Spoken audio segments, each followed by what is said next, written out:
boys and girls, children of all ages. This is At the Helm Sports. I'm your host, Derek Helm. Thank you for joining me for episode 164. Please be sure to follow and subscribe on Apple Podcasts and Spotify. Leave those 5-star reviews if you're watching on YouTube. Hit the like button, subscribe to the channel. Down in the comments section, let me know, who do you think out of the underdogs has the best chance of winning on Wildcard weekend? Personally, I think it is probably Houston. I know a lot of people have written them off, and they haven't looked good lately, but I'd still say they probably have the best chance. And based on the spread, that's probably a pretty good assumption. But let me know down in the comments what you're thinking.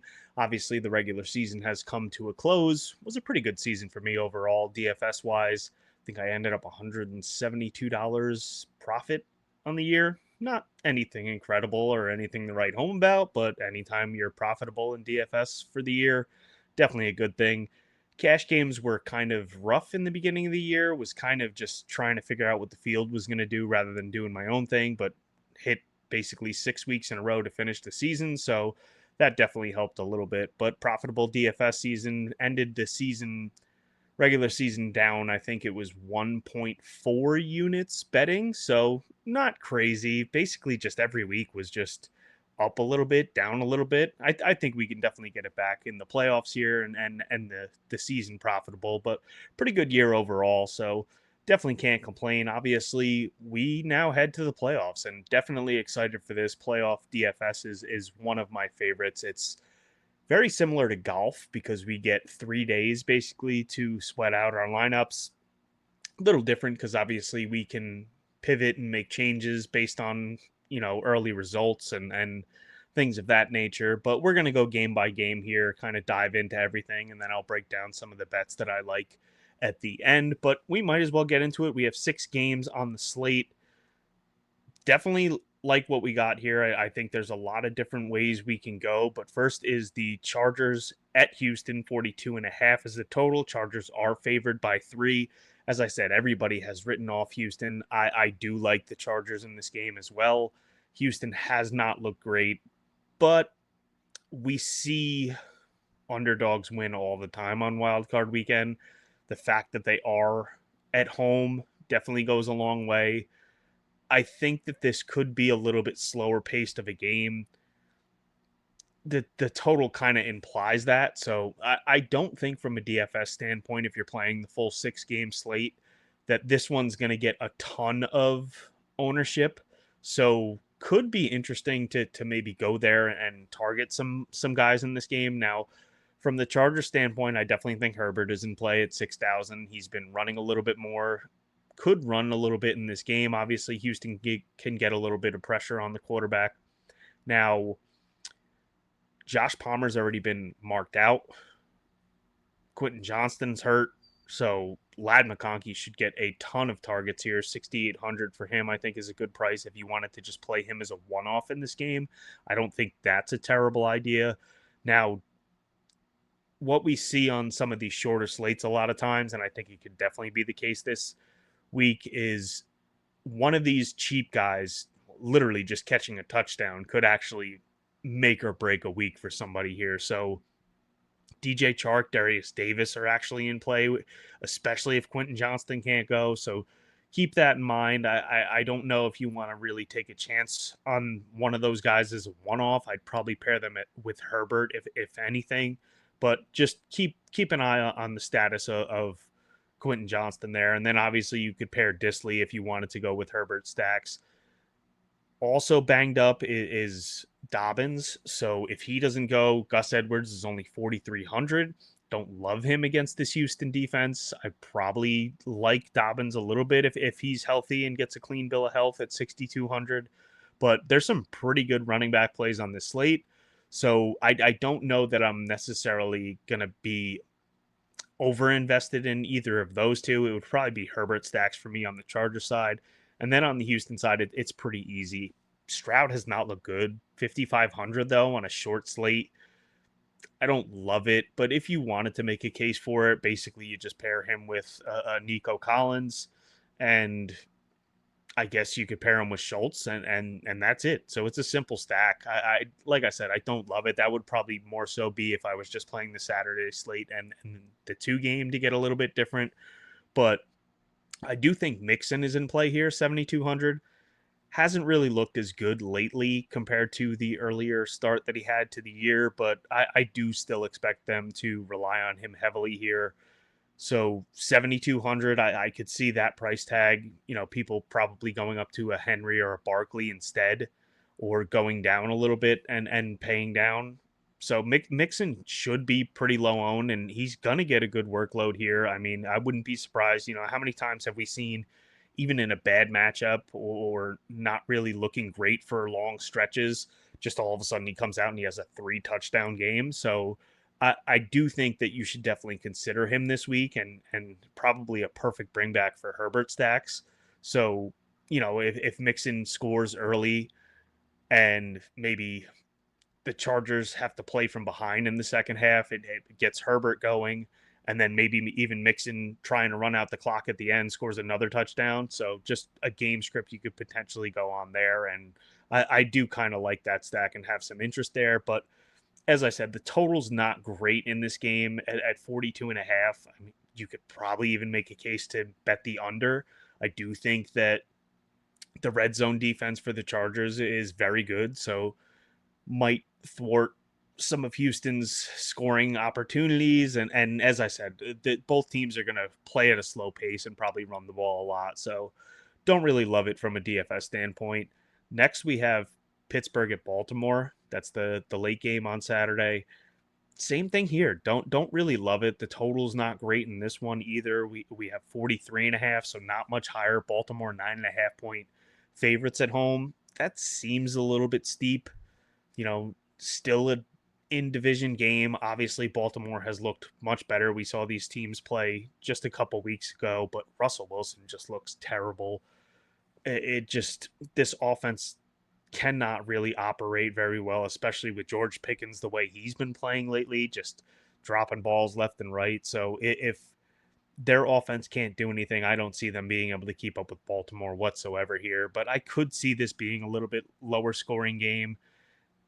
I could also see Baltimore coming out here and just beating the shit out of the Steelers. So that's definitely in the realm of possibilities here.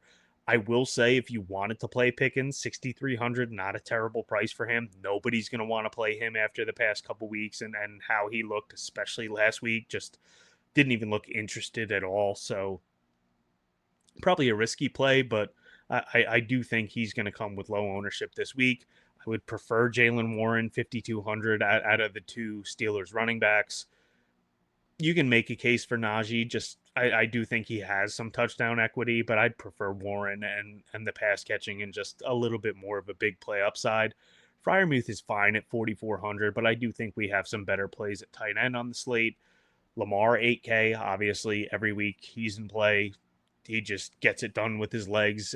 I do worry about his ceiling a little bit on this. Now, in a 6 game slate, maybe you don't have to be as concerned about having a 40-point game from Lamar.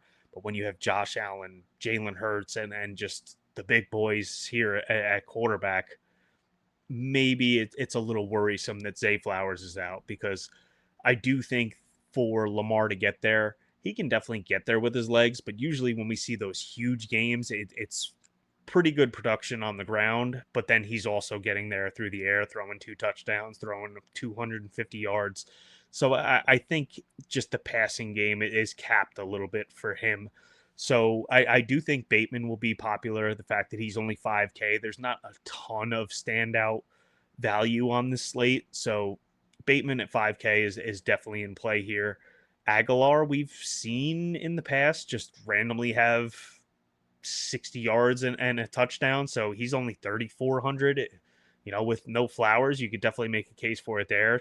Same as Tylan Wallace. I do think that he has some big play upside. We've really only seen it basically once, but 3,100, as I said, one of these random guys is probably going to win somebody a lot of money this week. So definitely keep an eye on that. Mark Andrews, 4,700, basically just scores a touchdown every single week now. Obviously, with Flowers out, he should be looked first read from Lamar over and over again. So I do like Andrews, and I would expect Likely to actually play a little bit more, run a couple more routes, and maybe play out of the slot a little bit here at 3,200. So I think he's in play as well.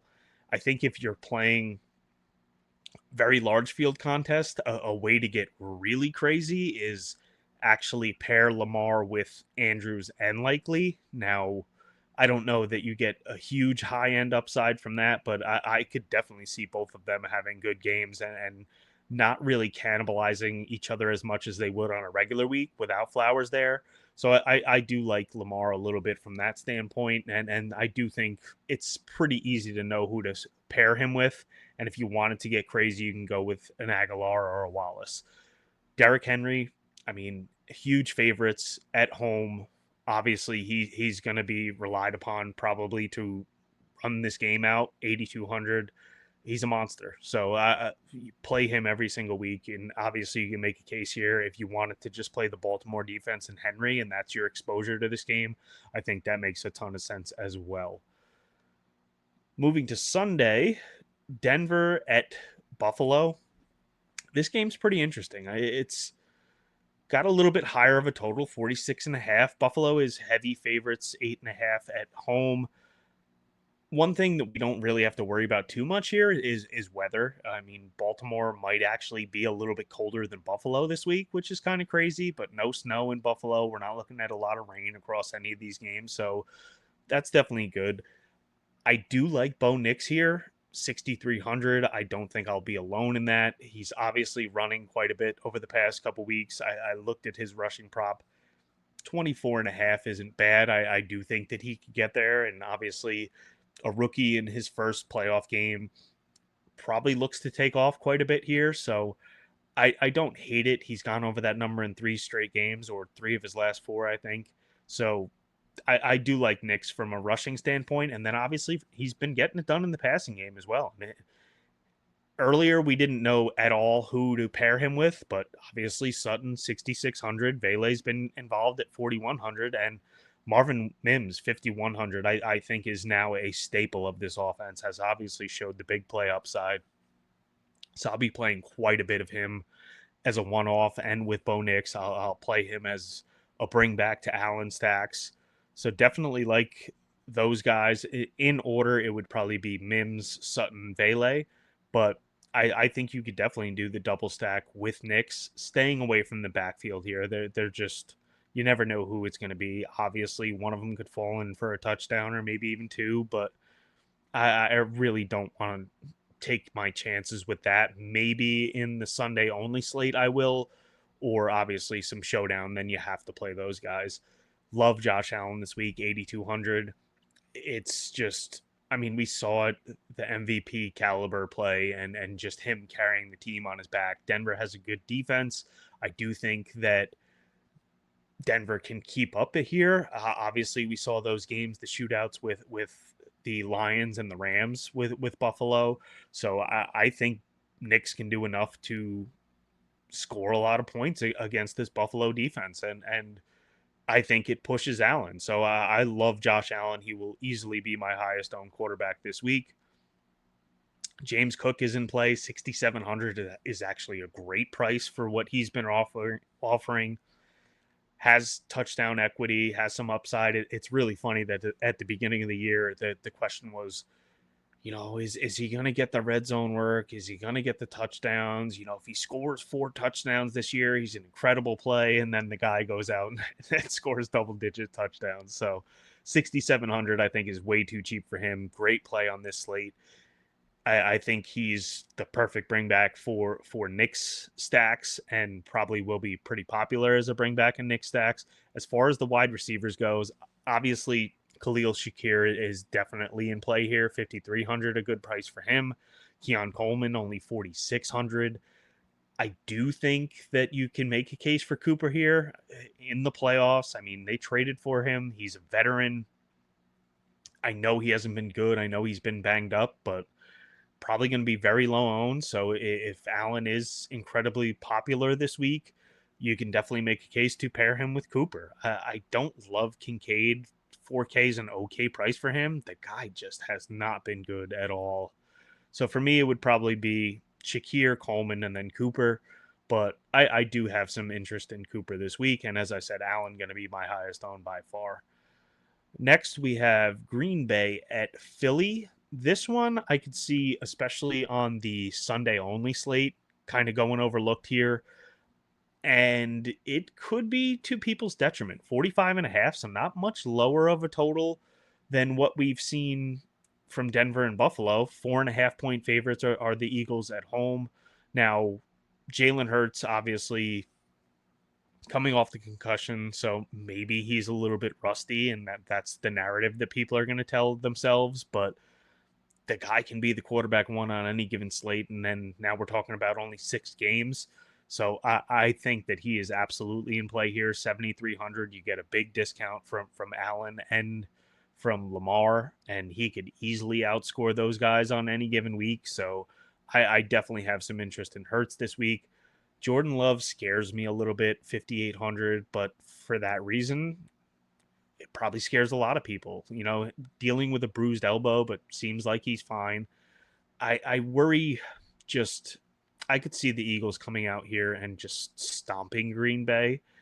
If Hurts is a little bit, not in sync with his wide receivers and maybe they can't get the offense going, then I could maybe see the Packers pulling it out in the end, a close game. But likely the way I see this one panning out is just a very low scoring first half and then the Eagles taking off in the second half.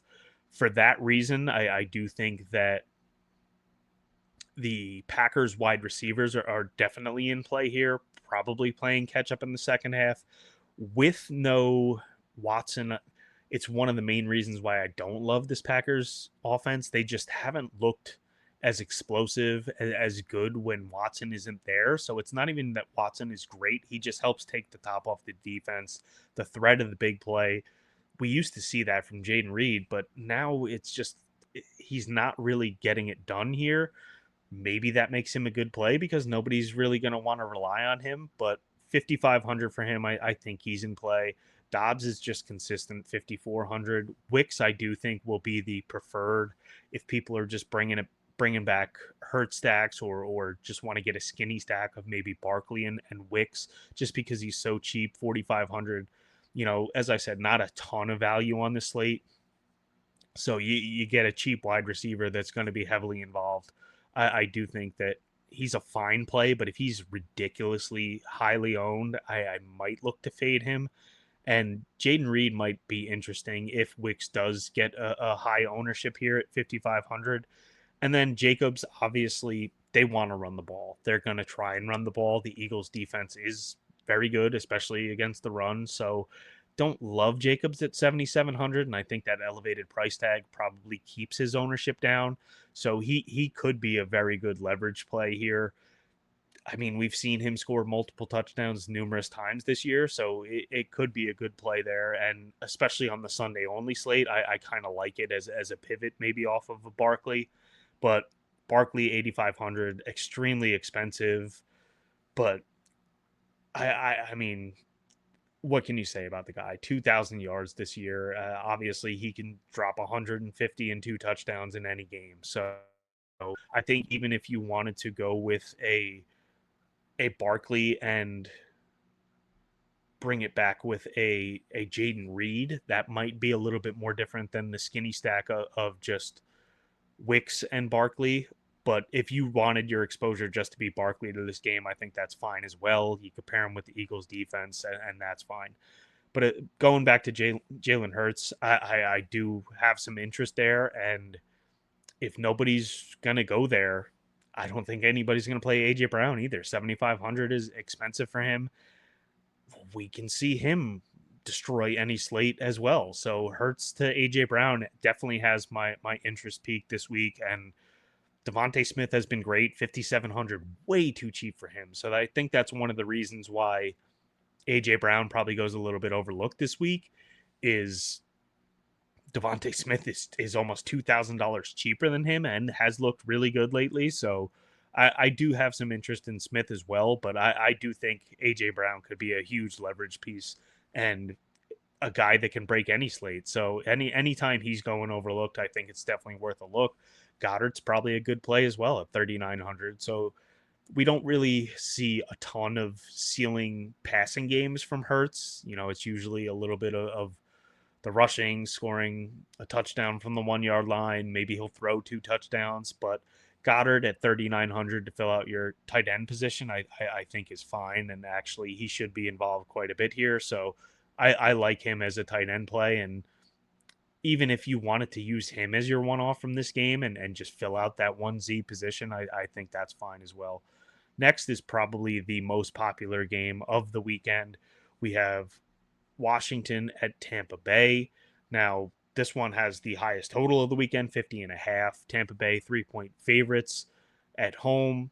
I do think Jaden Daniels gets played quite a bit, which is part of the reason why I don't think Hurts gets as much love.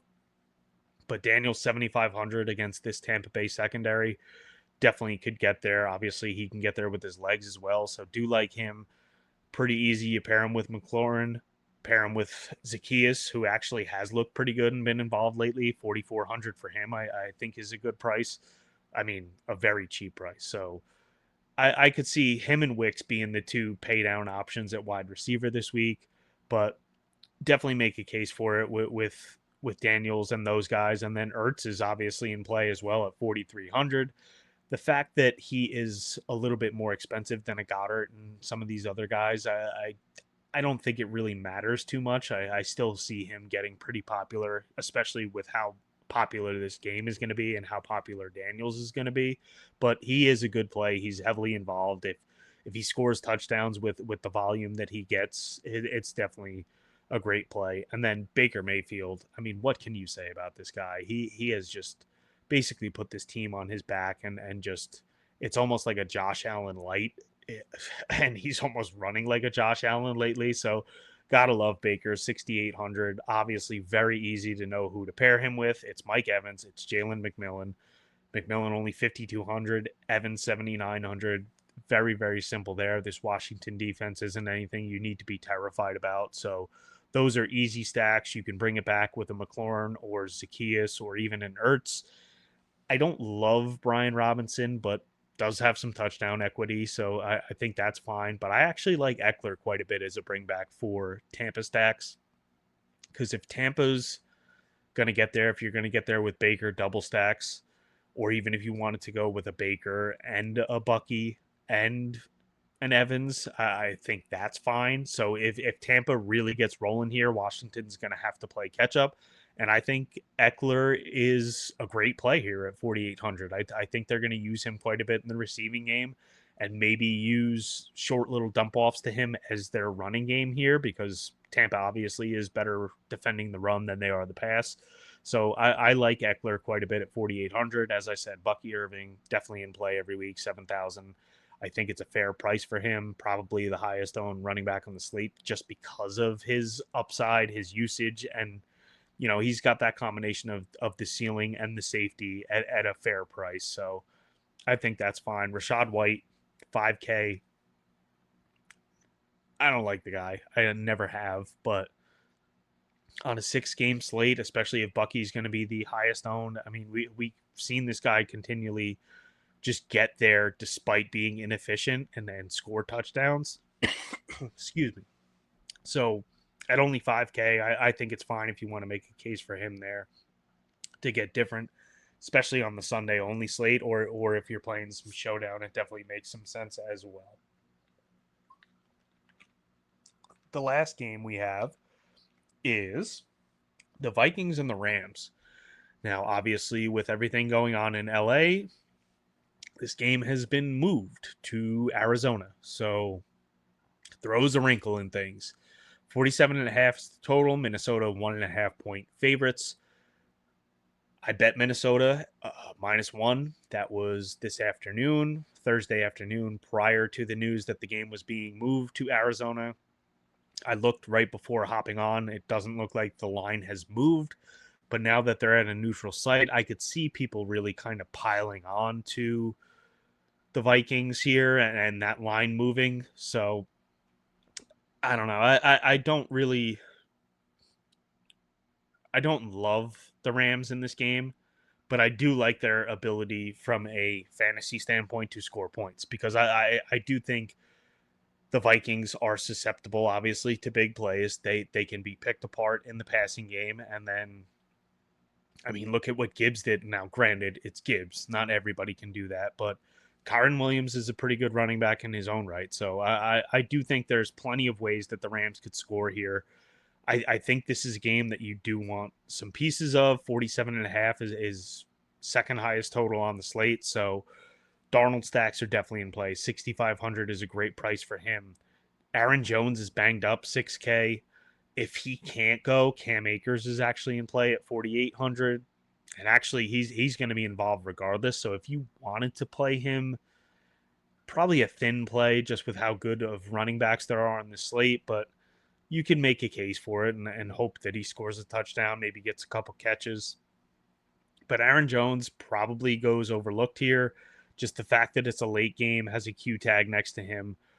So probably makes him a pretty good play. I don't really love it. I'd probably prefer the Darnold side, but nobody's going to use Aaron Jones this week. But obviously, Darnold with Jefferson, 8,100.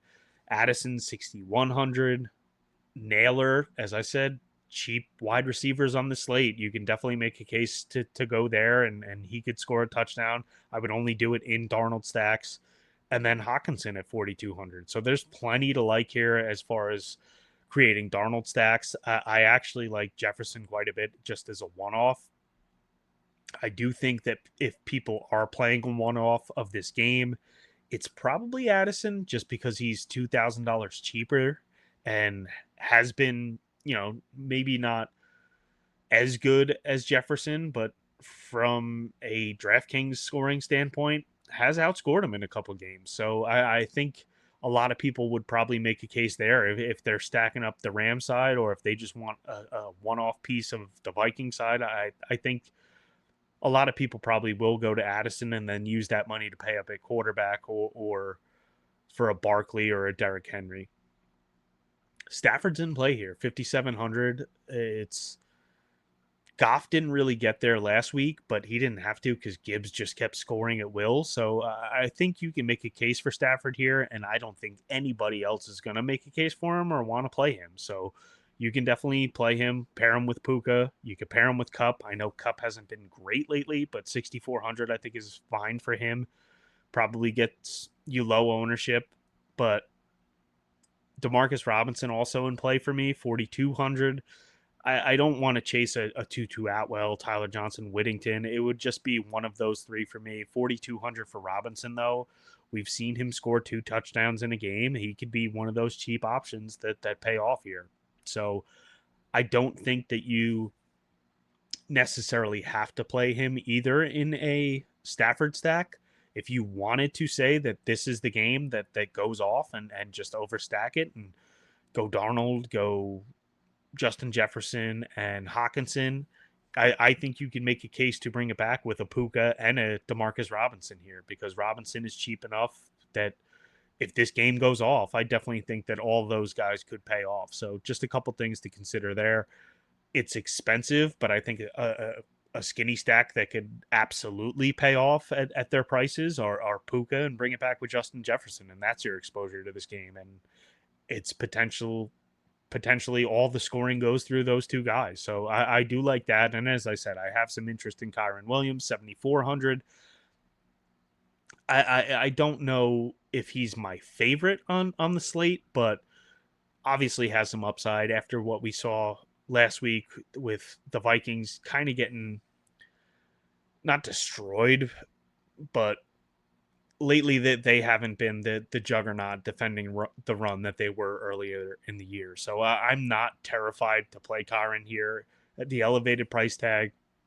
I would assume most people would just pay $200 more for Puka, and that's their Rams exposure. So that's what we're looking at this week. As I said, I love Wildcard weekend. It's just standalone games all weekend long. So you can pivot.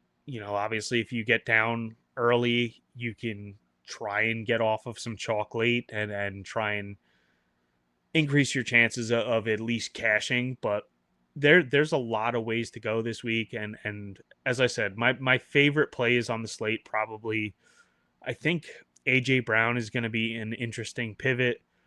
I love Barkley also in that game, but I'm gonna play so much Allen. It's gonna be ridiculous. So it's gonna be hard for me to play too much of those guys because of the price tag. But if we get into some of my favorite bets for this week, I've made a couple already, and a lot of them are actually in the first game in the Chargers and Houston game. I've already bet the Chargers -2.5. As I said, I could see a scenario where Houston comes out and wins, but I just think that this Chargers team, they haven't had incredible wins on the season, but I do think that they are better coached. I think Harbaugh just brings a presence and a discipline to this team, and I think that they can thwart Houston's scoring opportunities a little bit here and pull it out. So I have Chargers -2.5.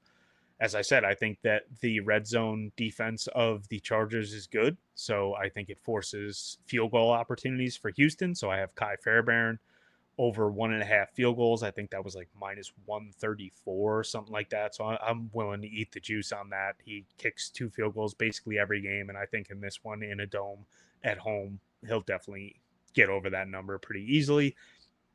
Also took Herbert over 17.5 rushing yards. Houston definitely generates some pressure here. We are in the playoffs. We see these quarterbacks, whether they are elite runners or not, take off a lot more in the playoffs when the season is on the line. So I think Herbert definitely gets over that 17.5 number there. Then I took Washington and Tampa Bay. I actually have, it's funny, 17.5 is seems to be the number this week because I took Baker over 17.5 rushing yards as well. As I said, he's kind of been a Josh Allen light lately. It's just third down when they need a third down, he's taken off. So 17.5, I do like that. Also 17.5, Austin Eckler, 17.5 receiving yards. I took the over on that as well. As I said, Tampa, you can't really run on them too great. So I could see them a lot of dump offs to Eckler getting over that 17.5 yard mark. And then the last one I took was Minnesota -1. As I said, took that before the news of the change. So not sure when you're hearing this if that's still going to be the line, but that's what I'm looking at so far this week. If you want to tail any of my other bets, thehelmsports.com, hit the My Bets tab. I will have all my bets up there by Saturday before kickoff. And always, as far as golf goes, I have everything up there as well. So you can check out the My Bets tab over there. Check out themadlabmma.com. As soon as I make any bet, it goes right into the Discord so you can get the exact number that I get. UFC is back this week. MadLab has totally refined his process and his tools. It's incredible what we got going on over there. So definitely check us out. Obviously, a great time to sign up. We still got playoff football. Golf is kicking into high gear. Hopefully, as soon as I get off of here, I see that I won a first round leader bet with either Nick Taylor or Eric Cole. But check us out, themadlabmma.com. But that's going to do it for this week. As always, thank you for listening. Greatly appreciated. I am your host, Derek Helm. And remember, just have fun out there.